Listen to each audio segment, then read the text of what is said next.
Science உடைய கோல் என்னவா இருக்கணும்? மனித இனத்துடைய சஃபரிங்கை குறைச்சி பிளஷரை இன்க்ரீஸ் பண்ணணும். இதை கேட்கறதுக்கு நமக்கு ரீசனபிளா தோணலாம். பெரும்பான்மையான மக்கள் இந்த கருத்தோட உடன்படுவாங்க. ஆனா நீட்சே ஒருவேளை சஃபரிங்கும் பிளஷரும் ஒன்னோட ஒன்னு இன்டர் கனெக்டடா இருந்தா என்ன பண்ணுவீங்கன்னு கேட்கிறாரு. அதாவது நீங்க பிளஷரை இன்க்ரீஸ் பண்ணா ஆட்டோமேட்டிக்கா சஃபரிங்கும் சேர்ந்தே இன்க்ரீஸ் ஆகும்னு அவர் கிளைம் பண்றாரு. சோ அவரை பொறுத்த வரைக்கும் நீங்க சொர்க்கத்துடைய இன்பத்தை அனுபவிக்க ஆசைப்பட்டீங்கன்னா நரக வேதனையும் அனுபவிக்க தயாரா இருக்கணும். சோ இது லைஃப்ல இருக்கிற ஒரு பாரடாக்ஸ். இந்த ரியாலிட்டியை சரியா புரிஞ்சுக்கிட்டது யாருன்னா ஸ்டாயிக்ஸ் தான். அதனாலதான் அவங்க தங்களால முடிஞ்ச வரைக்கும் தங்களுடைய பிளஷரை குறைச்சிக்கிறது மூலம் தங்களுடைய லைஃப்ல பெயினையுமே குறைச்சிக்கிறாங்க. அதனாலதான் ஒரு ஸ்டாய்க்க பாத்தீங்கன்னா ரொம்ப எக்ஸைட்டடாவும் இருக்க மாட்டாங்க, ரொம்ப டிப்ரெஸ்டாவும் இருக்க மாட்டாங்க. அவங்களுடைய லைஃப் ஒரு பேலன்ஸ்டா இருக்கும். ஆனா நீட்சே ஸ்டாய்க்ஸையுமே கிரிட்டிசைஸ் பண்றாரு. என்னதான் அவங்க the virtuous man is the happiest man claim பண்ணாலும் இந்த ஸ்டேட்மெண்ட்டை வெளியில இருந்து பாக்குற ஒருத்தனுக்கு அட்ராக்டிவா தெரிஞ்சாலும் உள்ள இருக்கிற ஸ்டாய்க்கு ஒரு ஸ்டாய்க்குடைய லைஃப்ல ஹாப்பினஸ்ங்கிறது ரொம்ப லிமிட்டடானதுன்னு நல்லாவே தெரியும். சோ அவங்களுடைய லைஃப்ல ஹை மொமெண்ட்டும் இருக்காது, லோ மொமெண்ட்டும் இருக்காது. சோ நம்முடைய வாழ்க்கையில நமக்கு முன்னாடி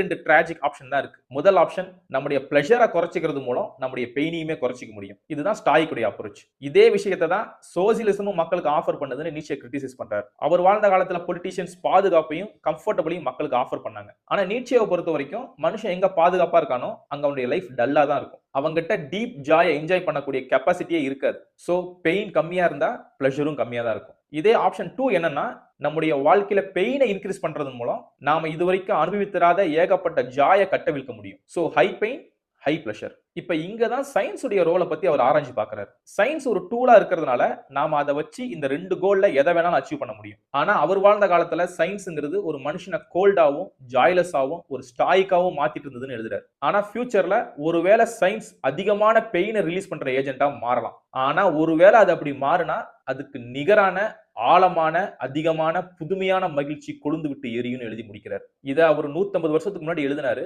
ஒருவேளை அவர் எதிர்பார்த்த காலம் நம்முடைய காலமா கூட இருக்கலாம். இதை பத்தி உங்களுடைய பெர்ஸ்பெக்டிவ் கீழே ஷேர் பண்ணுங்க. நெக்ஸ்ட் வீடியோல மீட் பண்ணலாம்.